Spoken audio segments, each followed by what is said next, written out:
giving it to others. We look at other things like giving time for prayer or for studying your Bible, but a big part of being pleasing to God is serving others. And so that's what we're going to be talking about tonight. So grab a Bible, put on your thinking cap, be ready for a lot of discussion. If you have any questions or comments throughout class at all, just speak up, and everybody has a voice in here. What I'd like to do in terms of structure for the class is, for starters, let's talk about right and wrong motivations for serving others. There's a right way to serve someone, and there's a wrong way to serve someone. And I'd like to discuss that. And then after that, what I want to really focus our time on is making a practical, actual list of things you can do to serve other people. I don't want it to just be, yeah, you should go be hospitable. It's like, well, what does that look like? How can you be hospitable tomorrow or this week? So I'd like to spend the rest of class after discussing the reasons for being a servant to others, as how we can actually be servants to others, and we can compile that list together. So for starters, there's a right way to serve other people, and there's a way you can serve others and be wrong about doing that. So what does that look like, just on a very general scale? How can you serve someone the right way? This is a super easy one.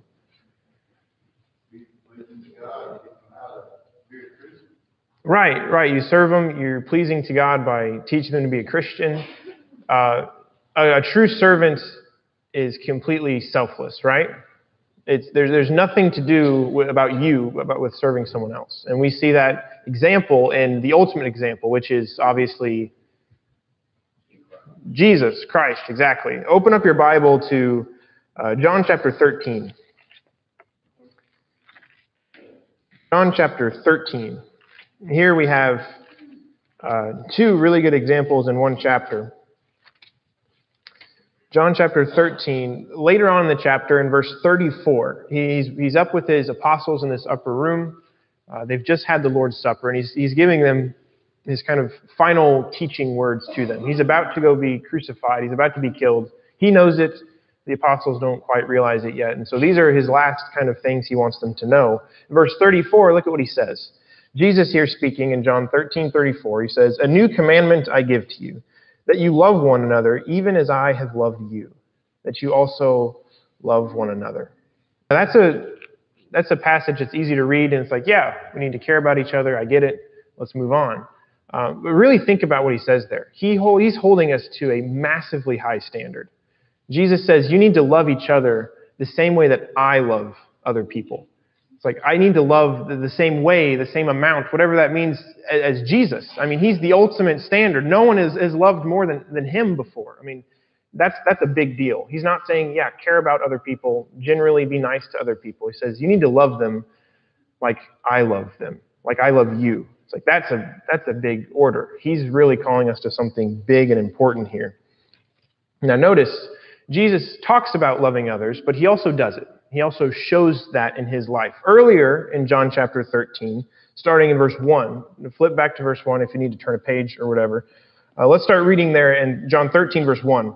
He says, "Now before the feast of the Passover, Jesus, knowing that his hour had come and that he would depart out of this world to the Father, having loved his own who were in the world, he loved them to the end.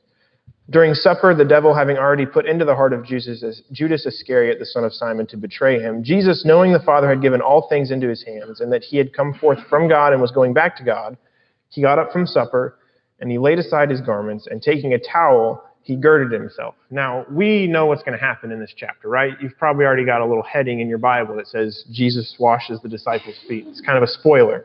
But I wonder, as he's doing this, how long it took for the disciples to realize what he was doing. Because they've just eaten supper, and then all of a sudden Jesus gets up and he grabs a towel, and keep reading into verse 5. "Then he poured water into the basin and began to wash the disciples' feet and to wipe them with the towel with which he was girded." So Jesus gets up. He's obviously higher in authority than anyone else here. They all recognize that. And all of a sudden he starts filling up a little thing with water, and he starts washing their feet. Jesus, of all people, is doing this. And apparently none of the other disciples say anything. They're either too shocked or too scared.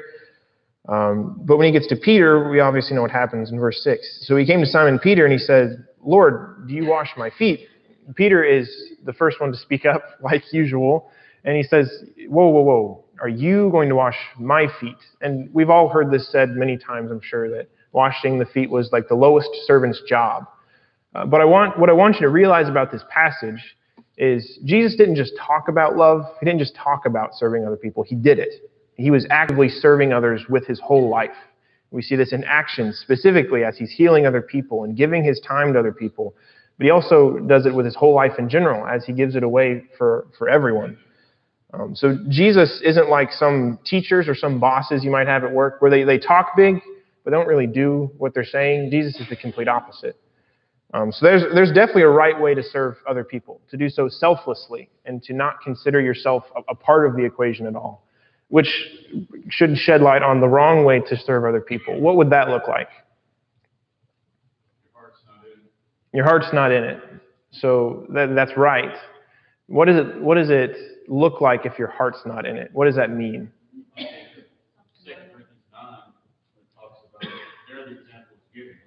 Mm-hmm. Right.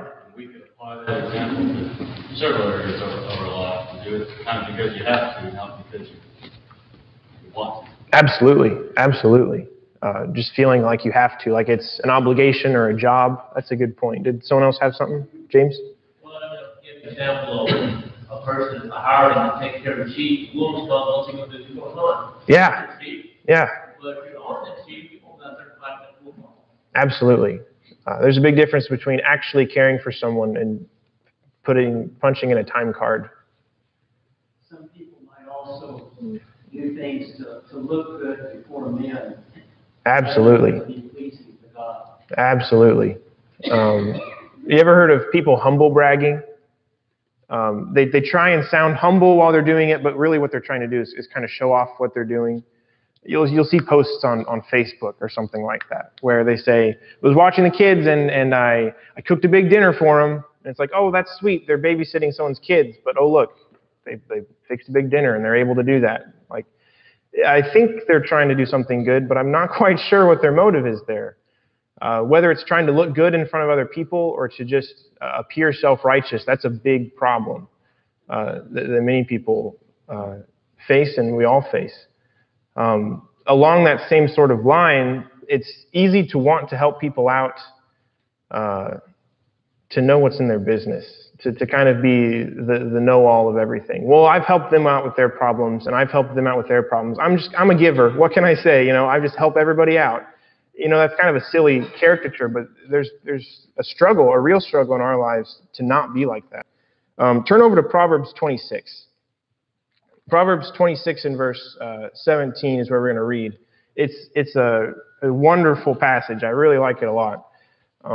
Just an aside here, the way the Proverbs are written, and this is for free. You can take this to the bank if you want. They're gorgeously written. The book of Proverbs, it tells us a lot of general truths about life and how to live life a prosperous way and how to ruin your life and all these things. But the book of Proverbs doesn't just write down 31 chapters of. It could do that, but it doesn't. It could say being selfish is bad, being covetous is bad, being angry too much is bad, doing this is good, serving others is good. And it could do just a list of blank rules, and that'd be so dry to read and hard to remember all of them. But that's not what the Proverbs do.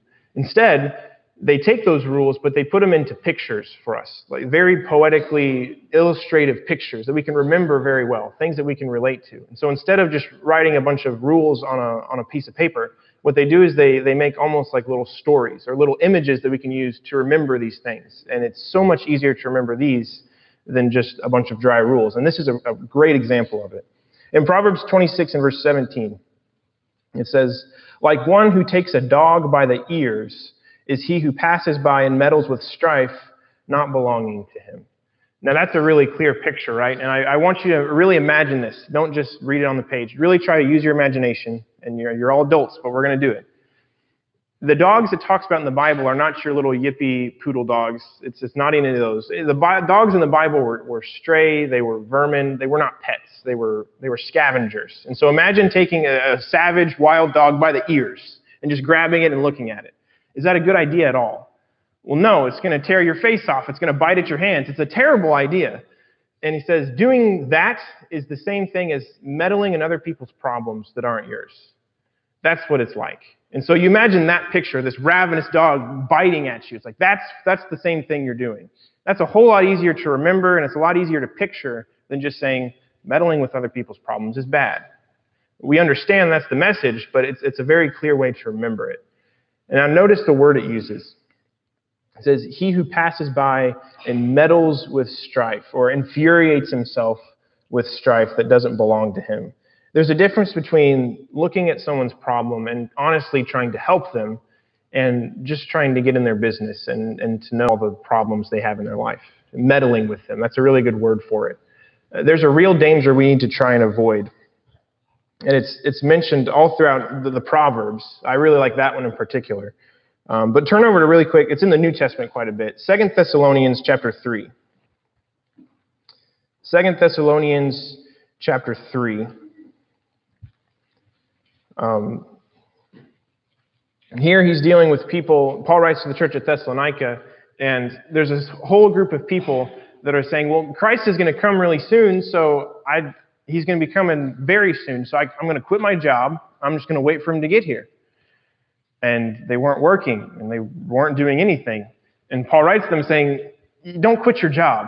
He's coming soon. And in the whole scale of the Bible, that's absolutely true. He was coming soon. But he says, don't quit working because Christ is coming. You need to work. And that's where you have the famous passage of, if you don't work, you're not going to eat. So in Thessalonians 3, this is where he's dealing with the problem. In verse 7, he says, him and the other teachers, which would have been Silas and Timothy, he says in verse 7, for you yourselves know how you ought to follow our example, because we did not act in an undisciplined manner among you. When they were there teaching in Thessalonica, they didn't act disgracefully. Verse 8, nor did we eat anyone's bread without paying for it, but with labor and hardship we kept working day and night so that we would not be a burden to any of you. Not because we don't have the right to do this, but in order to not offer ourselves as a model for you, so that you would follow our example. He says, we operated in a way that we worked hard so that you would look at us and understand you also need to work hard as well. Verse 10, for even when we were with you, we used to give you this order. If anyone's not willing to work, then he is not to eat either. Verse 11, for we hear that there are some among you leading an undisciplined life, not doing any work at all, but acting like busybodies. Now such persons we command and exhort in the Lord Jesus Christ to work in quiet fashion and eat their own bread. But as for you, brethren, do not grow weary of doing good. In verse 12, I really like the phrase it uses. He says, don't be a busybody. We all understand what that kind of person looks like. They're all in everybody's problems, and they have plenty of their own, but they're more interested in what other people's issues are. He says, don't be a busybody. Everyone needs to work hard and eat their own bread. Don't be eating the bread on other people's tables. I don't know why, but I really like that kind of proverb there. It's a really good mental image. Verse 13, he says, do not grow weary of doing good. There's plenty of good things we need to be doing to serve others, and we don't need to get tired of doing it. Is there any other thoughts that come to mind? Any other examples? Maybe examples in the Bible of people helping others just to save face or doing it for the wrong reason? Alan? The principles in 1 Corinthians 13, because I give all my possessions to keep the poor, if I look at my body to be burned, but they don't have love and profit. Yeah. That's a great one. And I think also Ananias and Sapphira. Absolutely. We just studied about that Sunday if you were there. Go ahead. Well, they made this big. They tried to present that they had done all this great deed when actually they hadn't. Right. And so what they were doing, they wanted recognition. They were making themselves more important than God. Yeah. And we should never do that. Yeah, for sure. And that we understand the need for that. It'd be really easy to look at this and say, yeah, those kind of people are terrible, but never look in a mirror. I mean, we all want to do right, hopefully, but almost a natural inclination of wanting to do right is wanting to make sure that we appear right. We want people to understand that not only do we want to do right, but we're doing it, we're accomplishing it. We want to be recognized for that. But the Bible leaves no space for vain recognition. That's not what God wants from us. It's not what we should want. It's kind of like when Jesus says, you do something good with your right hand and your left hand doesn't know that you do it. We should be doing the right things even when no one's looking, even when we get absolutely nothing out of it for ourselves. Serving others comes top priority. So those are both great examples. If there's any other comments or questions on that, on doing it the right or wrong way, selflessness or selfishness. We had an example in prayer. Don't pray out here on the street corner where everybody can see it, because that's why you're there. Yeah. You're not really doing it for God, you're doing it for you. Absolutely. There are people like Pharisees that did that, and then there's the people that actually care about serving others or being pleasing to God. I know one of the problems that we were having back where we came from, several other congregations, is because people wanted to do good, and yes, you do, but it becomes sort of an addictive feeling because you're getting the feel good from it, which sadly led them to go to other places. Right. Because they didn't feel we were doing enough good. Right. So there is that element of it that becomes sort of twisted that you have to be careful. That's a good point. I think we need to be, like you said, careful on how we view others serving others. I think that's partially where you're going, and that we shouldn't look at people and say, well, they're really not really doing that much good. Well, they became so addicted to loving the feeling they got from helping others that then ventured off. Okay. So it was like self-fulfilling. In different states with a couple of offshoot congregations. Yeah. So it felt really nice to help someone, and then you forget about the person at all, and it's more about, I feel good from doing that. Forget about the foundation of it all. Absolutely. And that's hard. We live in a culture that is very individualistic. And apart from the social media or anything, you make your own decisions every day. And there's not as much of an idea of being in a big group as a nation or as a community, I think, as there are in other cultures. You're your own person, and you make decisions, and you have your own consequences for those decisions. And it's a very different atmosphere than some cultures, even in the Bible, for that. One idea that comes to my mind is Daniel. And Daniel was in a weird position because, for one, praying for him was dangerous. Like, he was going to get killed for doing it. But even before that, before they had passed the law, it says his tradition for himself on his own, before that even happened, was praying in his room. He wasn't in Babylon like, well, I got taken away, but I'm sure going to shove Judaism in their face. He went to his room to pray. He wasn't concerned about looking nice to other people or looking terrible to other people, I guess, in that case. He was concerned about, what can I do even here that's pleasing to God? That's a good point, Missy. Anything else at all? Don't be shy. I think if you just take the example you gave a little further, some of that, there's a lot about him serving God that way. He knew he was also serving the nation. Right. And through serving God allowed him to serve the nation. So that was very selfless.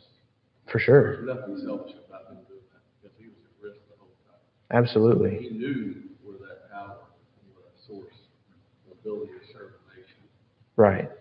came from. We don't ever hear about, like you said, Daniel praying that he be lifted up in the court or that he be given a better job or anything. We do have him recorded praying for God's people, that God would have mercy on them and they could return. That's a wonderful point. Anything else? As you looked at John 13 as a foundation, Mm-hmm. as if it would be somewhat of a separate study to some extent, but maybe dig a little deeper.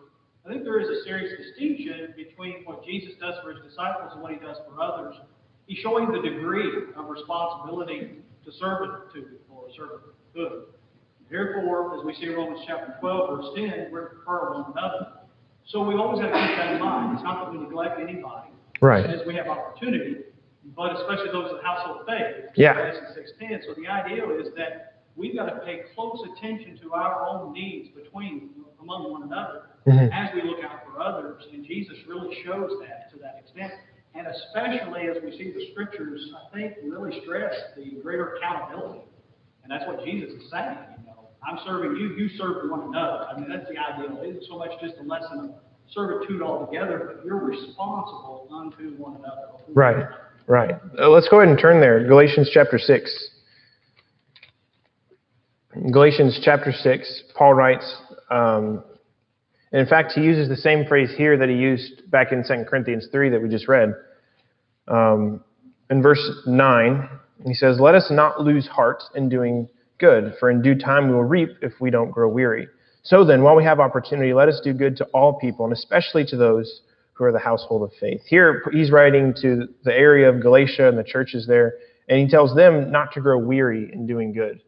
It's tough when you do a lot of things to serve others and you're really trying to be helpful and good, and when you get no recognition for it at all, that's hard to keep it up. It's like, am I even doing any good? Does anyone even care? Does it even changing anything? But we are constantly reminded, don't grow weary, don't get tired of doing it. We're going to have our payment, but it's not any importance of this world. Our payment comes after a while. I think also we realize that they not just have no recognition, they have some discomfort.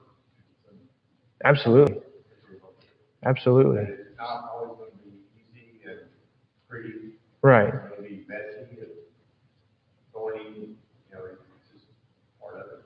And some people, I think I'm on that line, don't take kindly to receiving help, you know. I've seen it in my relatives. When people get older, they don't want to accept help from others.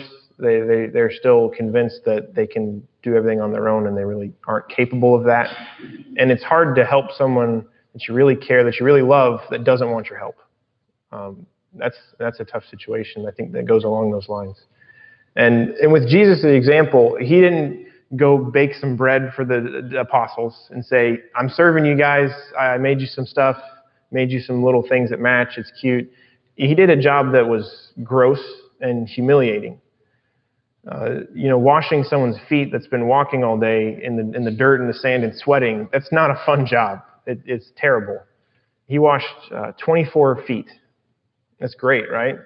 How many times do we do a job that gross for other people? I mean, we're in a different culture that doesn't quite allow that.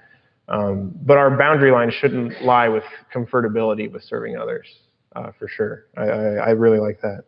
Jesus taught a lesson in Luke, the 10th chapter, with Martha and Mary, about serving. Mary was involved in serving, and the scripture says she was distracted by that. Right. So you could be distracted and do what seemingly looks good, but Martha had actually chosen the good thing that can't be taken away from her. Right.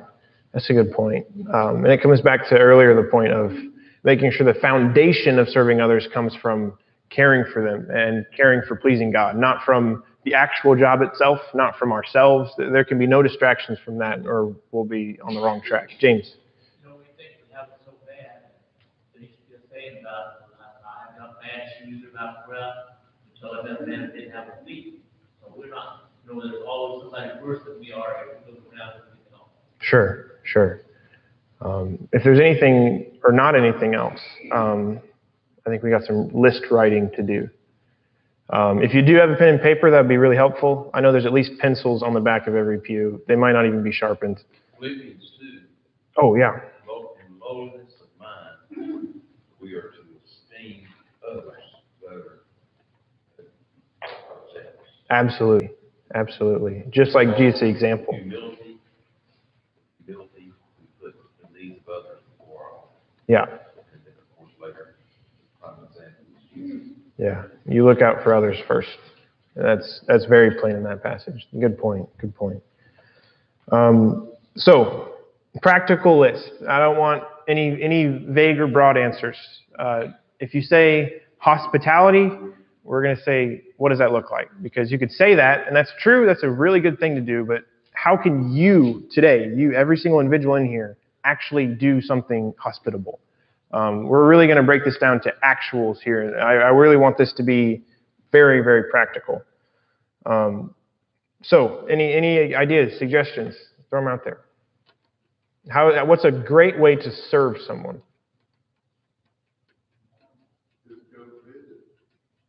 Yeah. And visit the sick. And a lot of these, some of them are situational.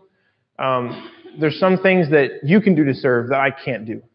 There's some things that I can do to serve that you're just unable to do. And that comes with individuals. We have different abilities and different talents.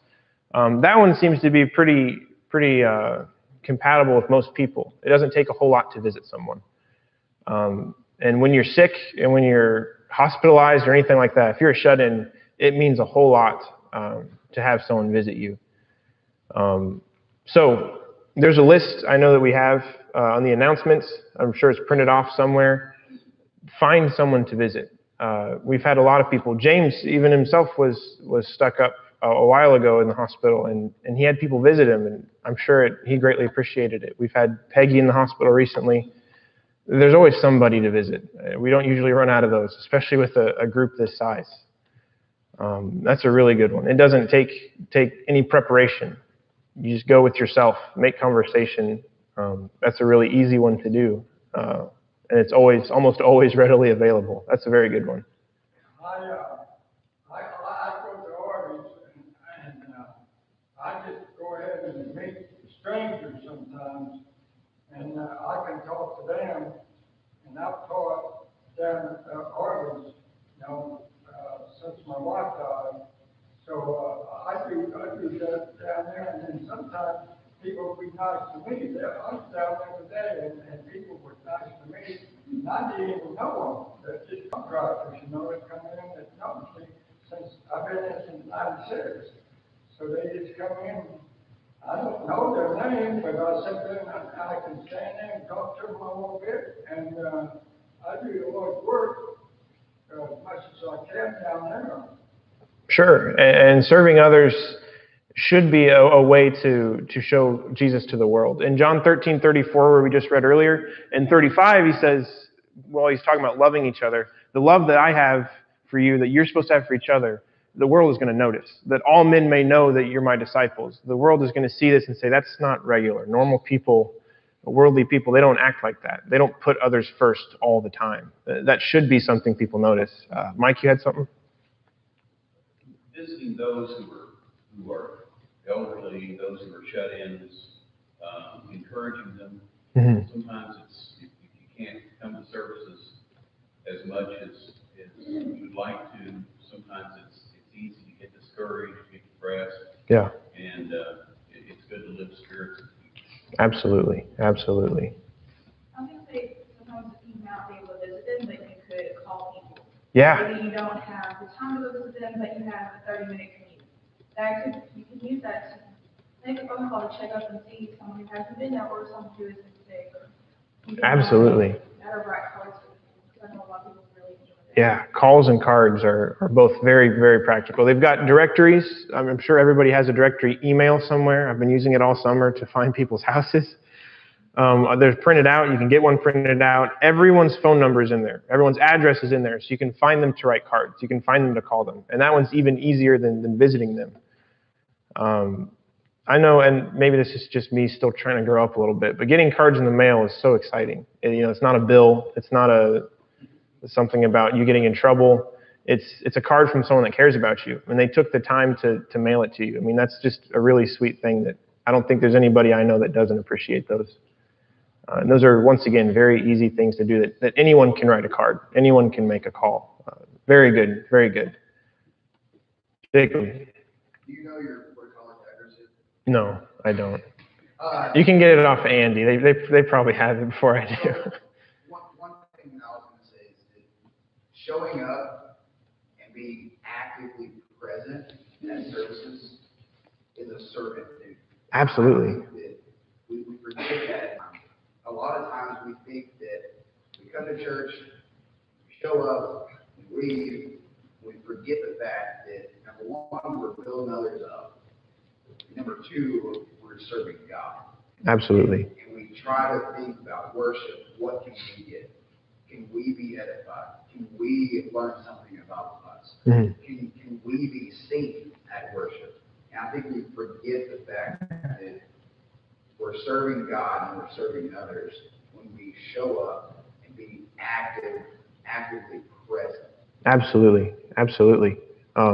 I think we've all known someone like that, where you see them at services and it's encouraging just that they're there. Back home in Missouri, there's a guy I worshiped with named Stanley, and he's on a walker. He's the only one left in his family. He's got a rough time right now. He's fallen 3 times this week. He's got bruises all over him, and he hobbles in the church door. And I'm sitting there. This was a few months ago. I'm like, how do I sometimes say, I really just don't feel like going? It's like, I don't have any right to say that, but to see them have the opportunity, and even though they're hurting, even though he's having a rough time, he makes that a priority. Just his presence is an encouragement there, and to see that that's a priority in his life. Great example. That's what that verse in Hebrews is talking about. Yeah. Hebrews 10:25. Yeah. It's not, the primary purpose of that verse is not the forsaking the sin. The purpose is in verse 24. The context is in 24. You consider one another to provoke unto love and to good works. Absolutely. It's not, you can't uplift everybody, your brethren, if you're not in his sin. Yeah. You just can't do it. And when you see others doing good works, it should stimulate us to say, hey, there's a lot more I could be doing, That's a very good point.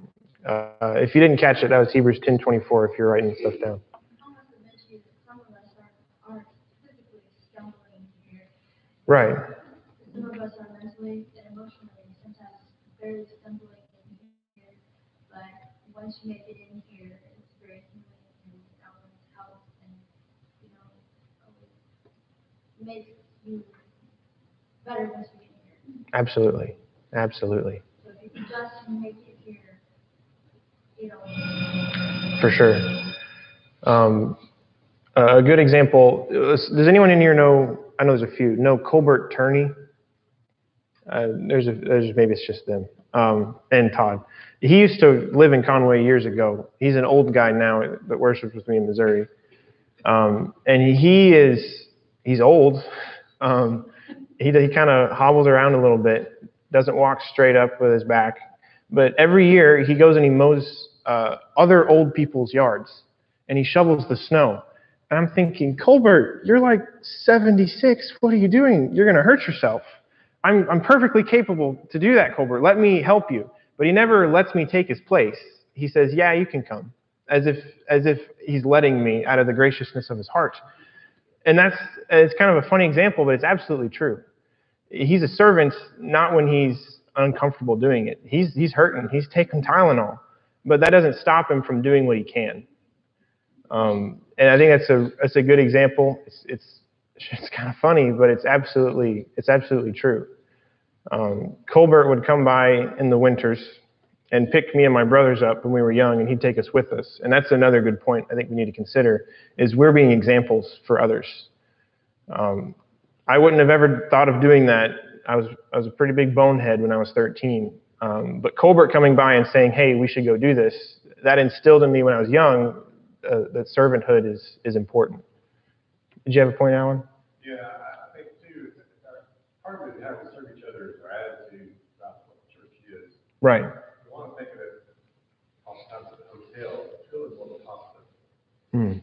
It's not filled with people who are, on vacation, it's people who are hurting, sick, struggling. Absolutely.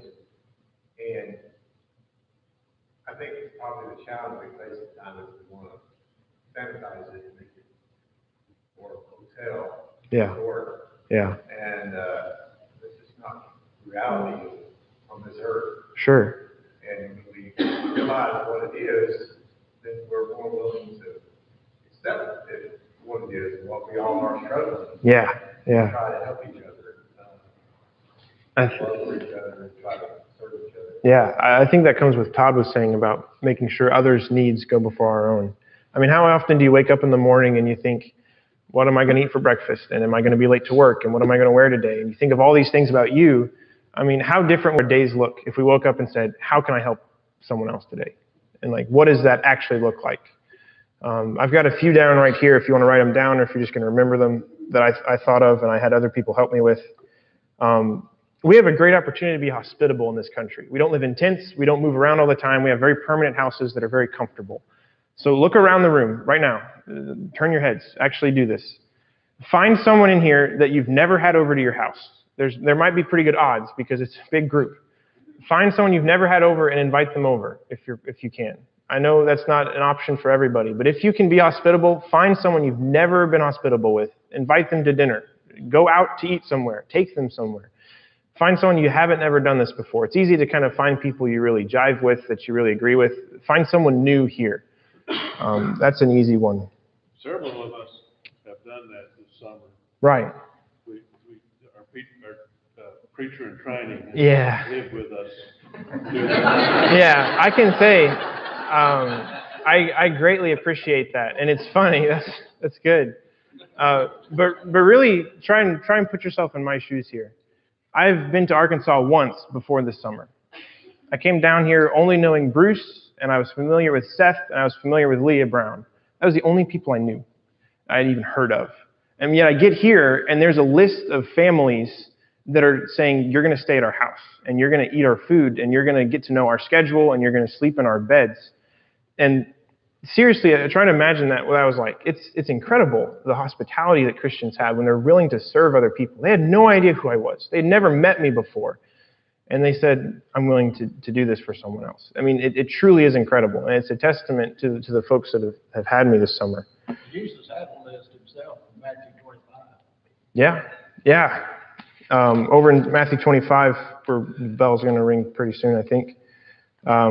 That's a great one. You need to read that on your own, since we won't have time. But in verses 31 to the end of the chapter, 31 to 46, he says, it's like the big judgment day scene. And he says, you saw me when I was sick and in jail and naked and hungry, and you fed me and you clothed me and all these things.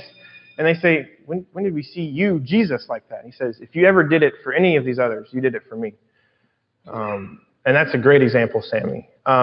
Make a list of people to call, and call a different person every day. And it doesn't have to be a big emotional, tears running down the phone call, but just check up on someone. Let them know you're caring about them. And call someone make a list.